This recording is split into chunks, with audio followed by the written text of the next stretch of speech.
누가복음 7장 11절에서 15절까지 말씀을 통해 불쌍히 여기사 울지 말라 하시고 라는 제목으로 오늘 본문의 말씀을 사모합니다.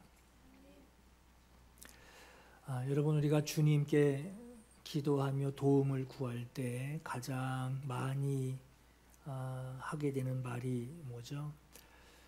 나 좀 불쌍히 여겨주세요. 나 좀 불쌍히 여겨주세요 하고 말하게 됩니다. 출애굽기 33장에 내가 내 모든 선한 것, 이 선한 것은 이제 투부라고 해서 하나님의 성품을 이야기합니다. 내 모든 선한 것, 나의 성품을 너의 앞으로 지나가게 하고 여호와의 이름을 네 앞에 선포하리라.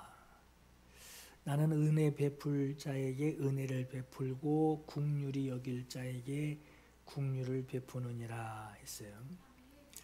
이 말씀은 모세가 하나님 저에게 주님의 영광을 보여주세요 하고 간청할 때 하나님께서 모세에게 하신 말씀이에요.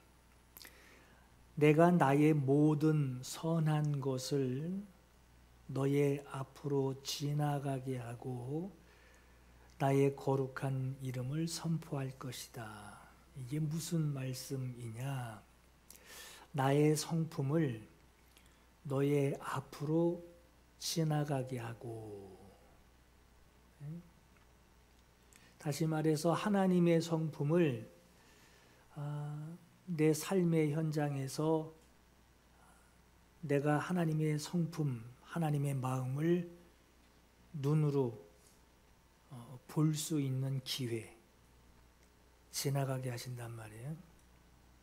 마치 영화관에 필름이 돌아가서 영화 내용을 보듯이 하나님의 성품을 내 눈으로 볼 수 있는 기회를 하나님이 주신다는 것이고,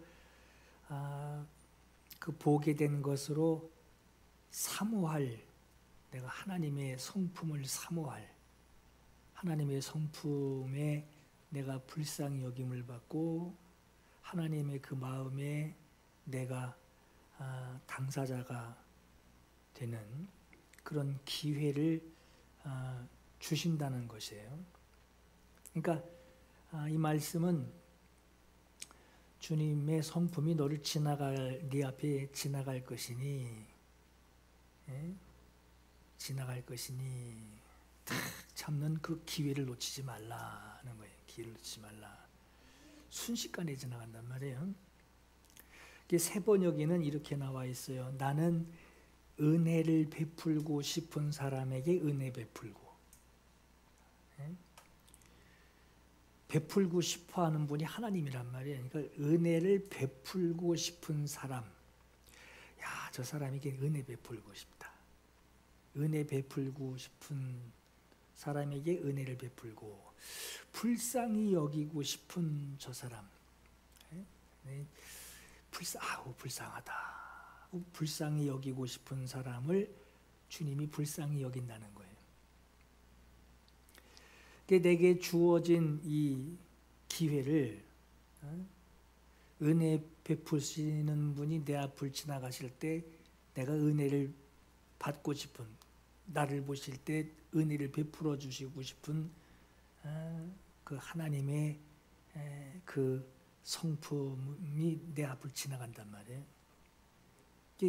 주어진 기회를 내가 어떻게 하나님 앞에 보여드리며 하나님이 날 보시고 은혜 베풀어 주고 싶구나, 불쌍히 여기어 베풀어 주고 싶구나 하는 마음을 내가 어떻게 다가서느냐에 따라서 주께서 은혜를 베풀어 주고 싶은 사람, 주께서 나에게 은혜를 베풀어 주실 수 있는, 내가 하나님의 그렇게 해주고 싶어 하는 사람이 되는 내가 하나님이 날 보실 때 내가 나를 불쌍히 여겨 주시고 싶은 사람이 된다는 거예요. 예수께서는 어떤 사람을 불쌍히 여기고 싶어 하시고 어떤 사람에게 은혜를 베풀고 싶어 하실까? 신약 시대 이후로 지금까지 많은 사람들이 예수님을 보았고 예수님을 또 직접 본 사람도 있고 믿음으로 예수님을 대하고 말씀으로 예수님을 대하는 많은 사람들이 예수님을 대했고 그분의 말씀을 어떤 사람은 육성으로 생생하게 듣기도 했고 오늘 우리는 말씀을 통해서 마음에 울림을 주시는 주님의 말씀을 듣고 있고 그분이 직접 행하시는 이적을 직접 본 사람도 있고 말씀을 통해서 주님의 이적 그 일 행하신 것이 정말 팩트구나라는 것을 믿음으로 받는 사람도 있지만 말씀을 직접 듣던 눈으로 말씀을 통해서 하나님의 말씀을 알던 많은 사람들 모든 사람들이 말씀을 듣고 직접 보기도 했지만 그들 모두가 은혜 받은 감동이 있었던 것은 아니었어요. 예수께서 귀신 들린 자를 고쳐주시고 각색 병든 자를 고쳐주시고 어떤 때는 죽은 자까지도 살려주시는 그 이적을 행하셨어요. 그 이적을, 그 능력을, 그 치유하심을 행하셨지만 그렇다고 전 세계에 있는 모든 귀신 들린 사람들이 다 고침받은 건 아니란 말이에요. 세상에 있는 모든 병자들이 예수님 말씀 읽었다고 성경을 읽었다고 모든 병든 자를 고쳐주신 것은 아니에요. 죽은 사람이 그렇게 많지만 죽은 사람 모두를 살리신 것도 아니에요. 반대로 얘기해서 성경의 10사람 모두가 나병 환자가 깨끗함을 받았어도 예수님 부르셔요. 9은 어디 갔느냐. 그리고 예수님께 돌아와 영광을 돌려드린 하나님께 영광 올려드립니다. 영광을 올려드린 그 한 사람만 예수께서 내 믿음이 너를 구원하였다고 말씀하세요. 10사람 모두가 나병을 고침받았지만 다 고침받았지만 그 중에 구원받은 사람은 한 사람뿐이란 말이에요. 여러분 불쌍히 여겨주시는 하나님의 성품을 지나가시는 하나님의 성품을 대했지만 만났지만 구원받은 은혜는 모두에게 적용된 것은 아니었어요. 모든 사람이 은혜를 누리고 싶지만 그 은혜를 누리지 못하고 있는 것은 불쌍히 여겨주시는 하나님, 그 하나님이 국률이 부족하시거나 그분이 능력이 부족해서 만나는 사람 모두가 100%가 은혜를 누리지 못하는 것이 아니라 하나님의 성품이 자기 앞을 지나가시는 그 기회를 하나님이 주시는데 그 주시는 지나가시는 그 기회에 주께서 나를 불쌍히 여기시고 은혜 베풀고 싶어 하는 사람이 있다라고 하는 거예요. 지나가시면서 주님이 이렇게 보시며 불쌍히 여기는 마음, 은혜 베풀고 싶은 마음, 그 마음을 주님이 감동하시는 사람이 있다라고 하는 거예요. 예수께서 죽은 자를 살리시는 이적이 신약 성경에 3번 나오는데 하나는 회당장 야이로의 딸을 살리셨고 그리고 또 하나는 베다니의 나사로, 주 예수께서 사랑하시는 나사로가 죽은 것을 그 나사로를 살리셨고, 그리고 또 하나가 오늘 본문의 말씀이에요. 외아들, 자기 아들이 죽은 것으로 슬픔과 절망에 빠져 있는 이 나인성에 사는 과부의 외아들을 예수께서 살려주십니다. 신약 성경은 이 세 가지의 다시 살려주시는, 생명을 살려주시는 이 세 가지가 있는데, 오늘 본문의 말씀이 순서상으로 가장 첫 번째예요. 나인성 과부의 아들을 살리시고, 야이로의 딸 살리시고, 나사로 살리신 거예요. 예수께서 불쌍히 여기시고 은혜를 베풀어 주시는 배경, 오늘 본문의 이 배경을 여기서 우리가 알아야 하는 것은, 슬퍼하며 우는 자의 그 심령의 애통함을 굳이 말하지 않아도 예수께서 먼저 보시고 알고 계시는 거예요. 오늘 본문에도 여인에게 먼저 다가오십니다. 죽은 자의 믿음이 아니라 살아있는 사람의 그 믿음을 보시고 죽은 자를 살리시는 은혜도 있지만, 예수께서 친히 불쌍히 여기시며 믿음으로 살아갈 기회를 주시는 은혜가 또 있어요. 자, 오늘 본문의 말씀은 예수께서 장래 행렬에 찾아오셔서 나인성 과부의 죽은 외아들을 살려주시는 내용이에요. 예수께서는 나는 은혜를 베풀고 싶은 사람에게 은혜를 베풀고 불쌍히 여기고 싶은 사람에게 불쌍히 여긴다라고 하셨는데, 오늘 본문의 말씀에 그럼 예수께서 뭘 불쌍히 여기셨고 뭘 보시고 은혜를 베풀어 주셨는지를 오늘 본문에서 우리가 살펴볼 수 있어요. 오늘 본문을 이해하기 위해서 우리가 한 가지 알아야 될 것이 뭐냐면은, 예수님이 사역하시던 그 당시에 여성의 사회적 지위를 이해해야 합니다. 뭐 우리랑 똑같지 뭐 이렇게 이해하시고 보면은 예수님이 왜 이 여자를 불쌍히 여기셨는지 이해가 안 돼요. 지금 우리가 살아가는 이 현대 사회는 남성이나 여성이나 남성이나 사회적으로 동등한 권리를 누리고 있죠. 그죠?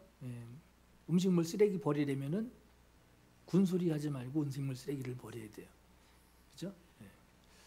우리는 그런 세상에 지금 공평하지만 불공평한 것 같은 이런 세상에 지금 살고 있어요. 근데 성서 시대에는, 이때는 부계 사회예요. 아버지가 아버지를 통해서 가족이 움직이는.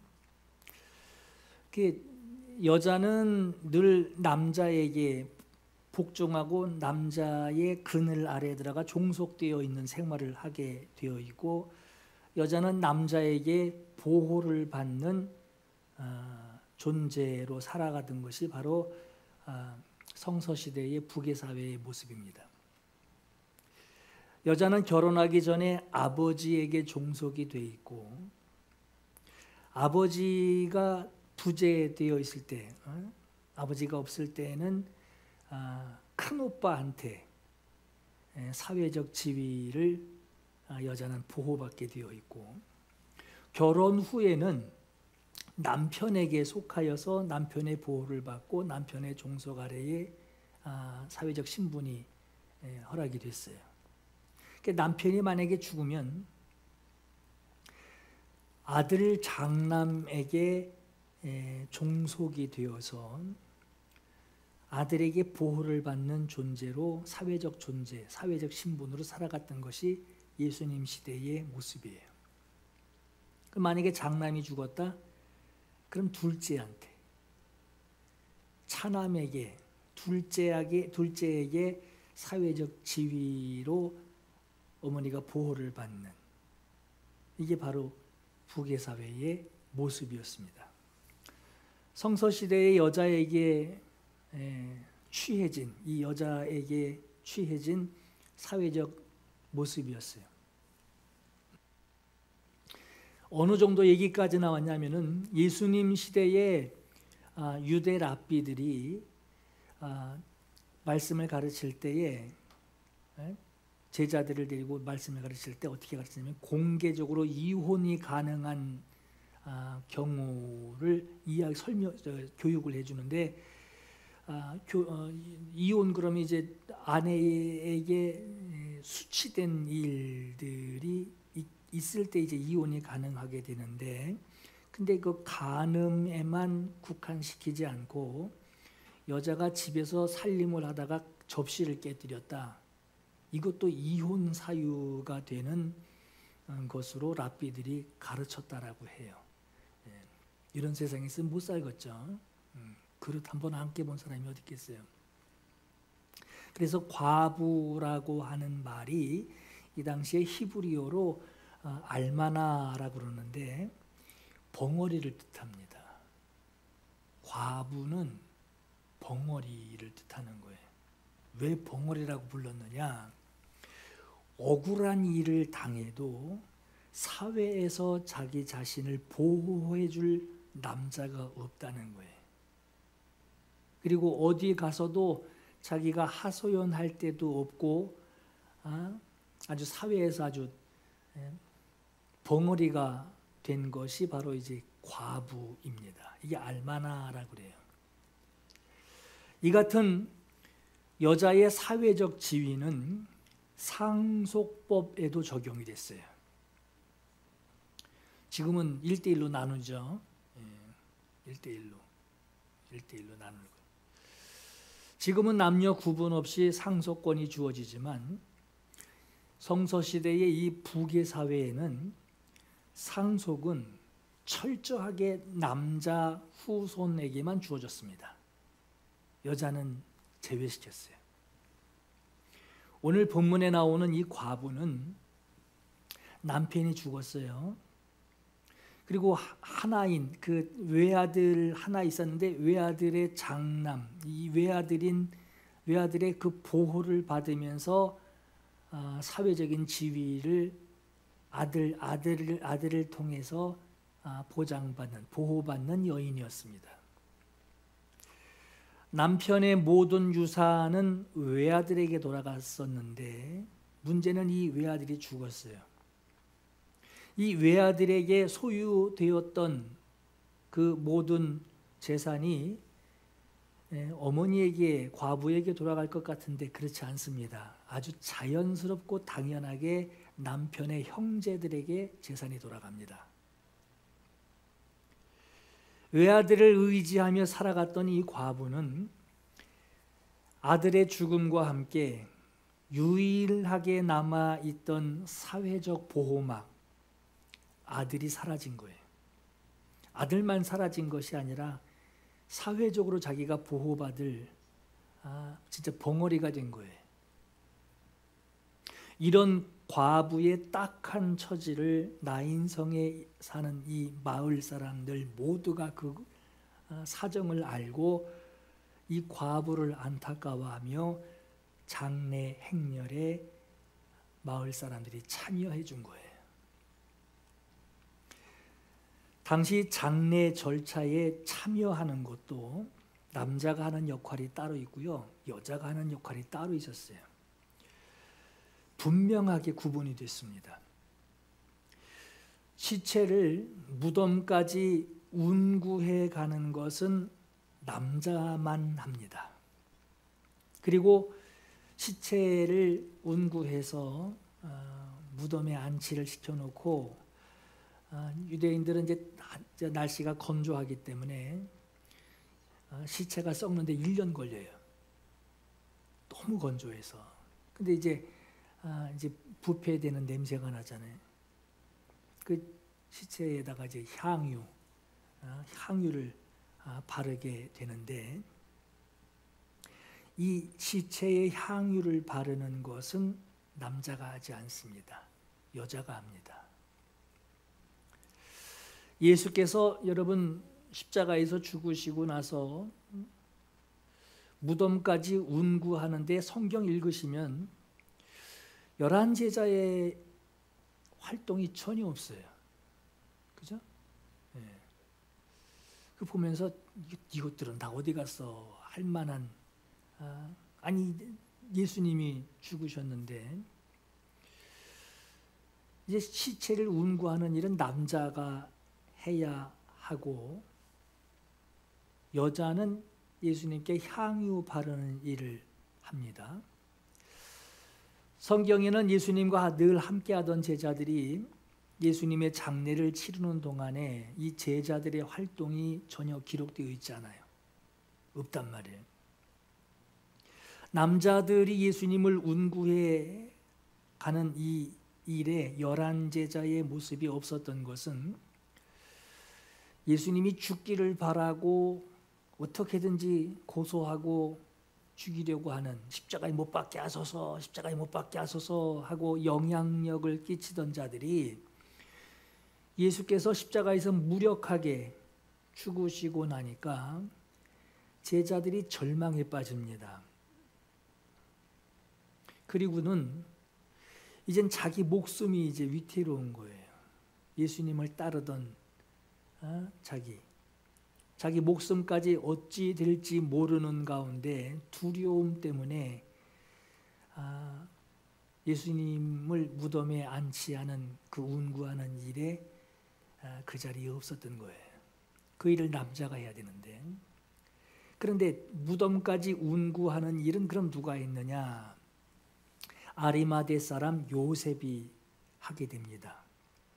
빌립에게 찾아가서 예수님의 시체를 달라 하고 담대하게 빌립에게 요청을 했고, 부자였던 이 요셉이 자기 무덤을 돌을 깎아서, 아주 가난한 자들은 땅에다가 평지에다 무덤을 하게 되지만 부자들은 자기가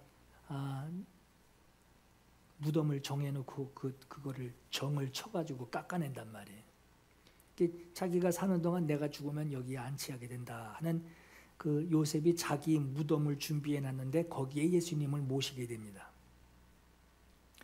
그리고 향유를 바르는 일은 여인들이 해야 하는 일이었기에 성경에 보면 여러분 안식일 날 이제 예수님을 염을 하고 안치하려니 시간이 모자란단 말이에요. 한 2시간 있으면 안식일이기 때문에.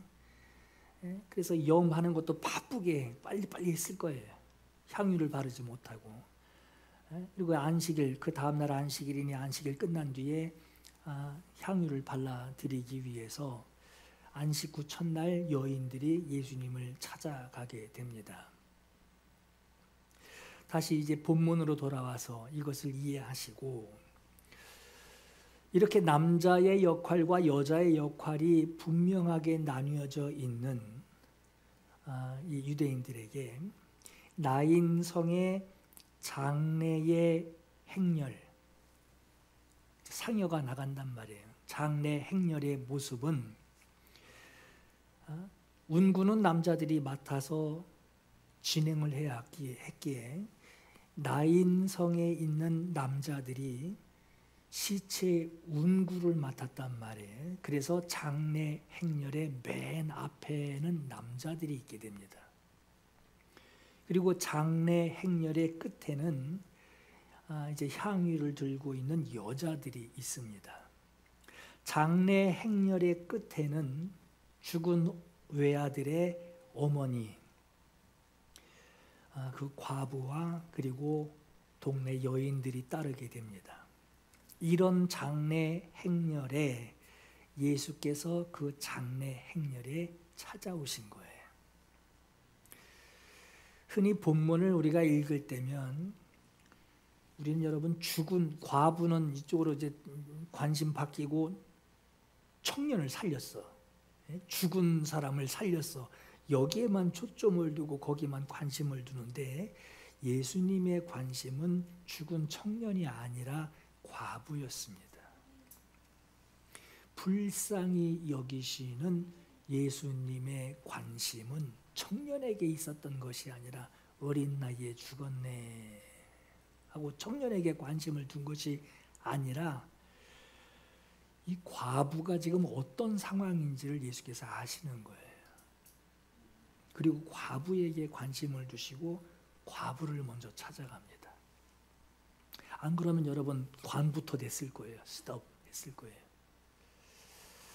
가족을 보호해 주던 남편 잃고 이제는 마지막까지 사회적 약자인 과부를 보호해 주던 그 외아들마저 죽은 것으로 하루아침에 마지막 보호자까지 없어진 정말 기가 막힌 막막한 처지가 된 이 과부에게 예수께서 먼저 다가가십니다.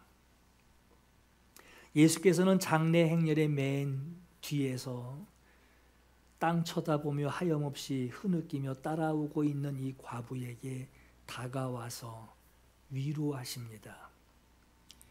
주께서 과부를 보시고 불쌍히 여기사 울지 말라.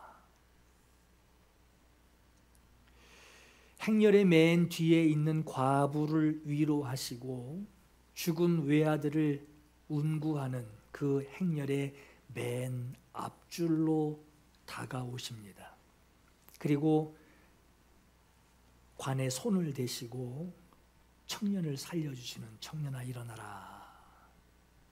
살려주시는 그 이적을 행하시게 돼요. 자, 그리고 과부의 죽은 아들이 관에서 벌떡 일어나 말도 하게 되고 쳐다보고 있으니 그 살아난 그 아들을 데리고 장례 행렬의 맨 뒷줄에 있는 과부에게 데리고 가십니다. 여기서 우리가 주목할 것은 예수님의 관심은 젊은 나이에 죽은 그 청년을 불쌍히 여기셔서 그 청년을 살리신 것이 아니라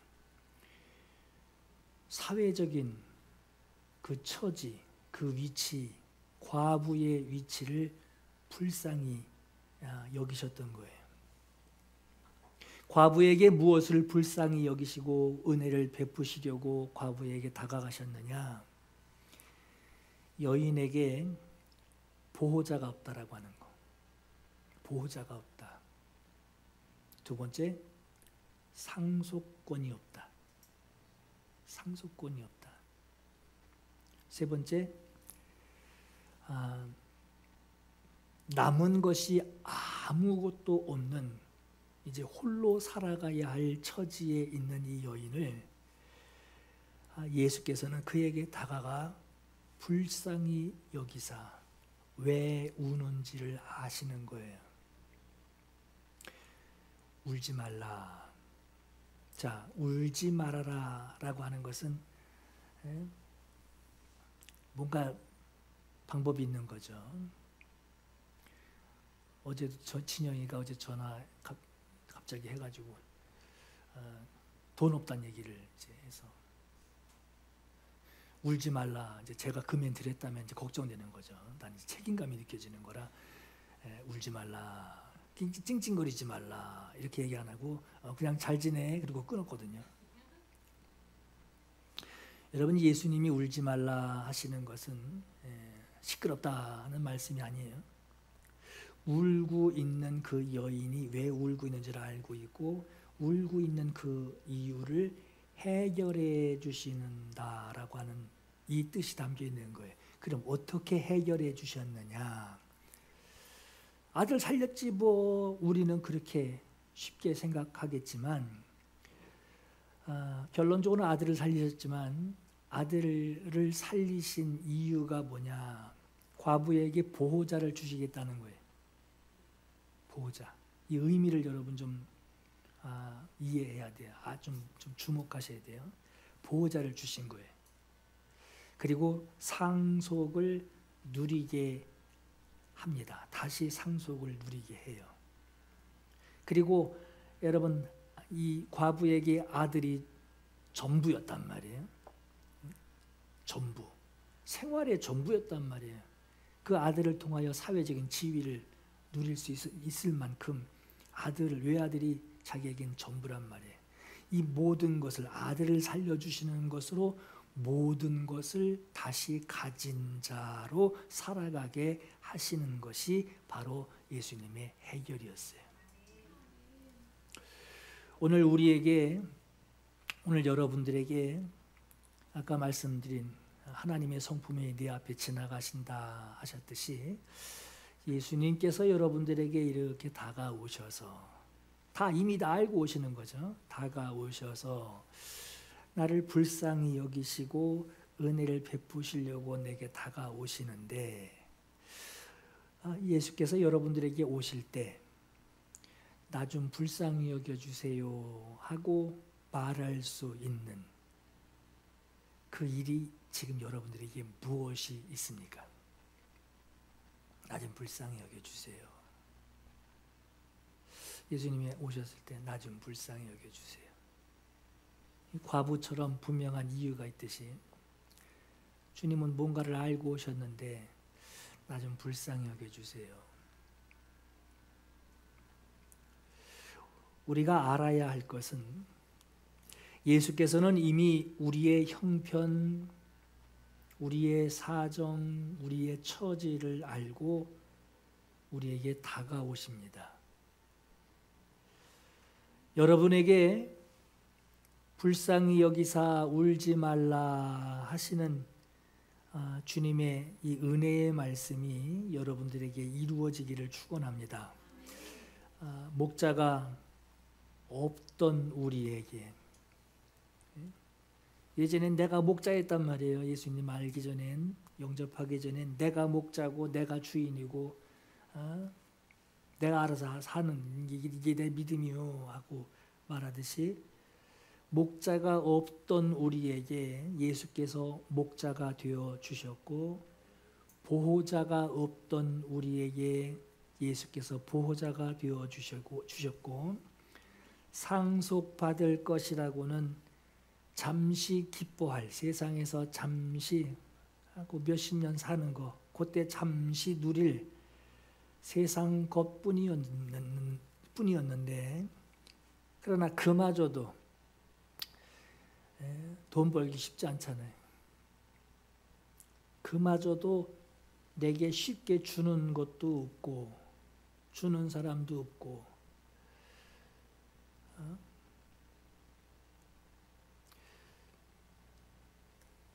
받을 수 있는 것도 없는 우리에게 영원히 없어지지 않을 하늘의 상속자가 되게 하셨어요. 슬픔에 잠겨서 장래 행렬만 따라가던 그 과부의 시선에 땅만 보이던 그 과부의 시선에 예수님께서 다가와 주셨고, 비로소 과부의 눈에 예수님이 보이게 됐듯이 여러분의 길에서 믿음의 눈이 열리고 막막하기만 한 지금의 세상살이에 여러분의 시야에 예수님이 보이시기를 축원합니다. 예수께서 다가오셨다라고 하는 것은 이유가 있죠. 예수께서 다가오시니 내가 예수님을 보게 된 거예요. 내 시야가 열리게 된 것이고, 예수님이 내게 다가오셨다라고 하는 것은 나를 불쌍히 여기시고 은혜 베푸시려고 오신 겁니다. 세상 막막한 우리의 인생길에 여러분의 인생의 보호자 되시는 예수님의 은혜가 충만하시기를 예수 이름으로 축원합니다. 함께 우리 기도할 감동이 있기를 바랍니다. 은혜를 베풀어 주시는 주님, 불쌍히 여겨주시는 주님, 나는 어떤 자입니까? 나는 은혜 받아야만 살 수 있는 자입니다. 나는 주께서 불쌍히 여겨주셔야만 살 수 있는 사람입니다. 내 방법대로 사는데 주님 필요한 것이 아닌 주님께 은혜 받아야만 사는 나, 어찌어찌 하다 보면 사는 내가 아니라 정말 주님 나 불쌍히 여겨주세요. 불쌍히 여겨주셔야만 나는 살 수 있습니다. 이런 진짜 자기 처지. 과부가 장례 행렬에 맨 뒤에서 따라가며 그 막막한 그 상황에 주님이 찾아오신 것처럼 은혜 받아야만 사는 나, 다른 사람 다 나를 인정해줘도 주님이 나 불쌍히 여겨주시지 않으면 나는 살 수 없는 그런 나, 주님 나를 만나주세요. 두 번째는 세상에서 아무것도 기대할 수 없는 나입니다. 세상 방법대로 행해도 그것을 내 소유로 얻을 수 없는 그 방법조차도 내게는 없는 아무것도 기대할 수 없는 나입니다. 이러한 나에게 주님의 보호, 주님이 주시는 진짜 상속 받아야만 하는 하늘의 상속자 되게 해주세요. 오늘 이 과부의 심정, 아들을 잃은 과부의 심정으로 은혜 받아야만 사는 나, 주님이 불쌍히 여겨주셔야만 사는 나, 이란 나의 정체성을 가지고 주님 앞에 고백하며 은혜를 사모하시기 바랍니다. 함께 기도하겠습니다. 나를 부르신 주가 이루어 주시네. 잠시 넘어지더라도 붙잡아 주시네. 나의 걸어가는 길 늘 동행하시네. 혼자라 생각했던 삶 늘 함께 하시네. 나를 부르신 주가 이루어 주시네. 잠시 넘어지더라도 붙잡아 주시네. 나의 걸어가는 길 늘 동행하시네. 혼자라 생각했던 삶 늘 함께 하셨네.